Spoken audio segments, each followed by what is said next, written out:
दोस्तों इस वीडियो में हम लोग बात करेंगे पवन दूती का, जो यहाँ पे क्लास 12th का ये है काव्य खंड का हिंदी में। यहाँ पे इसका यहाँ पे संदर्भ प्रसंग पूरा व्याख्या एकदम सिंपल शब्दों में आज की वीडियो में जानेंगे। तो यहाँ पे चलिए बिना देर के वीडियो को स्टार्ट करते हैं। ये जो पवन दूतिका नामक चैप्टर है, ये अयोध्या सिंह उपाध्याय हरियोध हैं, इनके द्वारा रचित रचना है। तो यहाँ पे इस पूरे पहले हम जब पहले पूरे अगर काव्य का अगर हम संग्रह देखें तो यहाँ पे कुल मिलाकर यहाँ पे हरियोध जी ने बताया है कि किस प्रकार राधा जी पवन को अपना दूत बनाकर कृष्ण के पास भेजती हैं। उनके वियोग में किस प्रकार वो अपना संदेशा उनके पास भेजती हैं, रास्ते में उनके साथ क्या घटित होगा, यही सब इस पूरे में हमें पढ़ना है। तो यहाँ पे सबसे पहले लाइन का सबसे पहले अर्थ यहाँ पे देखते हैं। पहला जो यहाँ पे दिया हुआ है हमें, बैठी खिन्ना यक दिवस वे गेह में थी अकेली, आके आंसू दृग युगल से में धरा को भिगोते, आई धीरे इस सदन में पुष्प सुगंध को ले, प्रातः वाली सुपवन इसी काल वातायनों में। तो इसका अगर हम संदर्भ देखें तो प्रस्तुत पंक्तियां हमारी पाठ्य पुस्तक हिंदी साहित्य के काव्य खंड में संकलित पवन दूतिका नामक शीर्षक से उद्धृत है, जिसके रचनाकार हिंदी साहित्य के महान काव्यकार और बहुत सारी रचनाओं में रुचि रखने वाले अयोध्या सिंह उपाध्याय हरियोध जी हैं। तो यहाँ पे इसका अगर प्रसंग देखें तो यहाँ पे लेखक यहाँ पे बताना चाहता है कि यहाँ पे जब राधा जी दुखी मन से कृष्ण के वियोग में अकेली बैठी थी तो पवन उनके दुख को दूर करने के लिए उनके घर में आती है। फिर उसके बाद क्या होता है वो आगे की लाइन में हम पढ़ेंगे। तो यहाँ पे इसका व्याख्या देखते हैं। सबसे पहले, बैठी खिन्ना एक दिवस वे गेह में थी अकेली। एक दिन राधिका जी अपने घर में, दिवस मतलब एक दिन, गेह मतलब घर, अकेली एक अपने घर में एक दिन वो अकेली बैठी थी। आके आंसू दृग युगल में धारा को भिगोते, उनके आंखों में इतने आंसू आ रहे थे, वियोग को सोच के इतने आंसू आ रहे थे कि वे धरती को बहुत ज़्यादा ही भिगो रहे थे। आई धीरे इस सदन में पुष्प सुगंध को ले, धीरे इस सदन में पुष्प सुगंध को ले। तो धीरे से हवा, यहाँ पे इसका अर्थ हम इस लाइन से लेंगे, क्योंकि प्रातः वाली सुपवन इसी काल वातायनु, वातायनु मतलब खिड़की से, ऐसी सुगंधित सुपवन, पवन सुगंधित पवन, इसी काल वातायनों में, इसी समय खिड़कियों से, आई धीरे इस सदन में पुष्प सुगंध, सुगंधित हवा, प्रातः वाली सुगंधित हवा वातायनों से मतलब खिड़कियों से उनके कमरे में प्रवेश करती है। फिर यहाँ पे अगली लाइन का अर्थ है, संतापों को विपुल बढ़ता देख के दुखिता हो धीरे बोली साधुक उससे श्रीमती राधिकायों। यहाँ पे राधिका जी फिर जब पवन वहाँ पे आता है तो वहाँ पे कहती हैं कि क्या तू ही बचा था, काल के सिवा जो तू ही बचा था, जो तू भी यहाँ पे मुझे दुख देने आ गई, धीरे बोली साधुक उससे। और ऐसे धीरे मन से, दुखी मन से धीरे से राधिका जी उससे यूँ बोलती हैं, प्यारी प्रातः पवन इतना क्यों मुझे है सताती। तो कह रहे हैं कि हे प्यारी पवन, इतना तू मुझे क्यों सता रही है। वो तो पवन अब उसका दुख दूर करने है, लेकिन वो राधिका जी सोच रहे हैं, पवन तू मुझे इतना क्यों सता रही है, क्या तू भी है कलुषित हुई काल की क्रूरता सी, क्या तू भी उस काल की तरह मुझ पर क्रूरता है, मुझ पर क्रोधित है। तो इस प्रकार तू भी मुझ पर अपना दुख, मुझे दुखी करेगी, कलुषित मतलब दुखी करेगी काल की क्रूरता से। तो यहाँ पे 2 हो गया। अब यहाँ पे अगर हम तीसरा देखें, मेरे प्यारे नव जलद से कंज से नेत्र वाले।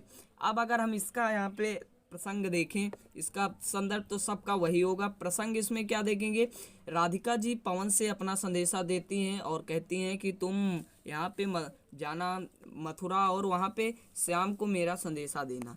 तो यहाँ पे इसका लाइन का अर्थ लें तो, मेरे प्यारे नव जलद से कंज से नेत्र वाले, कह रहे हैं कि जब तुम मेरा संदेशा लेके जाओगी तो मेरे प्यारे नव जलद से कंज से नेत्र वाले, मेरे प्यारे मतलब मेरे प्रिय नव जलद का, जलद मतलब कमल, कमल के समान से कंज हुए से नेत्र वाले, उनके कमलों के समान नेत्र वाले होंगे। जाके आए ना मधुबन से और ना भेजा संदेशा, जब से वे गए हैं उन्होंने मेरे लिए कोई संदेशा भी नहीं भेजा।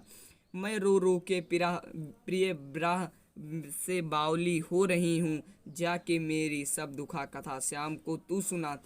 तो कह रही हैं राधिका जी पवन से कहती हैं कि मैं उनके वियोग में रो रो के, मैं अपने प्रिय की वियोग में रो रो के बावली हो रही हूँ। तू जाके उस श्याम से मेरी दुख की सारी कथा उसको सुना देना। यहाँ पे फिर अगली लाइन का अर्थ लें चौथा का, तो ज्यों ही मेरा भवन तज तू अल्प आगे बढ़ेगी। तो यहाँ पे राधिका जी इसका प्रसंग देखें तो राधिका जी यहाँ पे कह रही हैं कि कैसे कि उन्हें वो ब्रज गोकुल और मथुरा की जो सुंदर सुंदर वहाँ पे चीज़ें हैं, वृक्ष वन उपवन जंगल, वो सब उसे कैसे मोहित कर लेंगे, किस प्रकार उसे जाना है। तो इस प्रकार यहाँ पे बता रहे हैं। तो इसका अर्थ लें, ज्यों ही मेरा भवन तज तू अल्प आगे बढ़ेगी।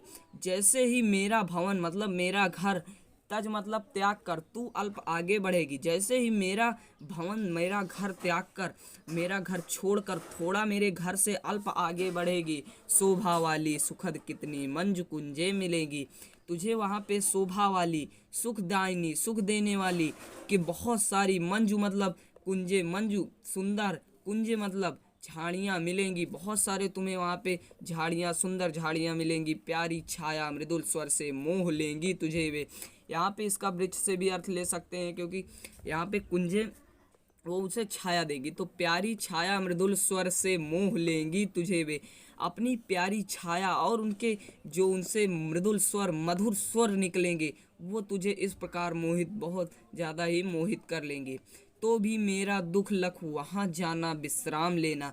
तो फिर मेरा दुख का ये जो संदेशा है तुम इसे ले हो, तो इसे तुम वहाँ पे जाके विश्राम मत करना। अय पवन, तुम्हें वहाँ पे बहुत सारी मोहित करने वाली वृक्ष झाड़ियाँ मिलेगी, तुम उसको यहाँ पे बहुत उसको त्याग कर उसे विश्राम मत करना, नहीं तो मेरा संदेशा छूट जाएगा।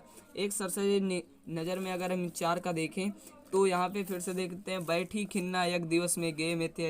एक दिन राधिका जी अपने घर में अकेली बैठी हुई थी। वह श्री कृष्ण के बारे में सोच सोच के इतना रो रही थी कि उनके आंसू जो थे वो धरती को बहुत ज़्यादा ही भिगो रहे थे। आई धीरे इस, तभी वहाँ पे प्रातः सुगंधित पुष्प सुगंध ले, इसमें वहाँ पे खिड़कियों से उस कमरे में वायु प्रवेश करती है, प्रातः सुगंधित वाली। फिर है, संतापों को विपुल बढ़ता देख के दुखिता हो।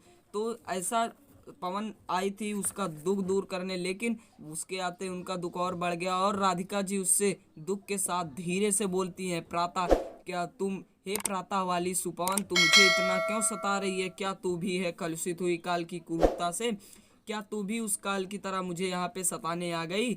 मेरे प्यारे नव जलद से कंज से नेत्र वाले। अब राधिका जी उसे अपना संदेशा देकर कहती हैं कि जब तुम मथुरा जाओगी तो मेरे प्रिय जो हैं वो नव जलद से कंज नेत्र वाले, जो वहाँ पे कमल के समान उनके नेत्र हैं, जाके आए ना मधुबन से और ना भेजा। जब से वो मथुरा गए हैं, मधुबन गए हैं, उन्होंने एक संदेशा भी मेरे लिए नहीं भेजा। मैं रो रो के प्रिया बिरा बावली हो रही हूँ, मैं उनके वियोग में रो रो के बहुत बावली हो रही हूँ।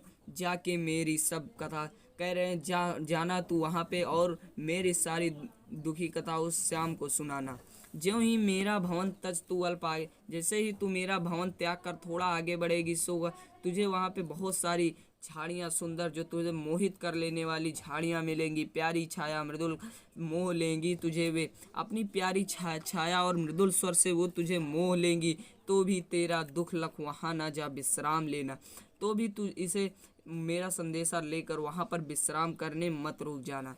तो इस 4 का हमने यहाँ पे देखा। बाकी जो हमें यहाँ पे 5, 6, 7, 8 बचे हैं और भी, सबका हम अगली वीडियो में देखेंगे। वीडियो बहुत ज़्यादा ही लंबा हो रहा है, तो इस वीडियो में इतना ही। वीडियो कैसा लगा कमेंट बॉक्स में ज़रूर बताना, और वीडियो पसंद आया तो वीडियो पे एक लाइक कर देना, एक कमेंट कर देना, और चैनल को सब्सक्राइब करके बेल आइकन को भी प्रेस कर लेना, क्योंकि ऐसे इंटरेस्टिंग और नए वीडियो आपको इस चैनल पर मिलती रहेंगी। तो मिलते हैं अगले नए वीडियो में, तब तक के लिए बाय बाय, टेक केयर।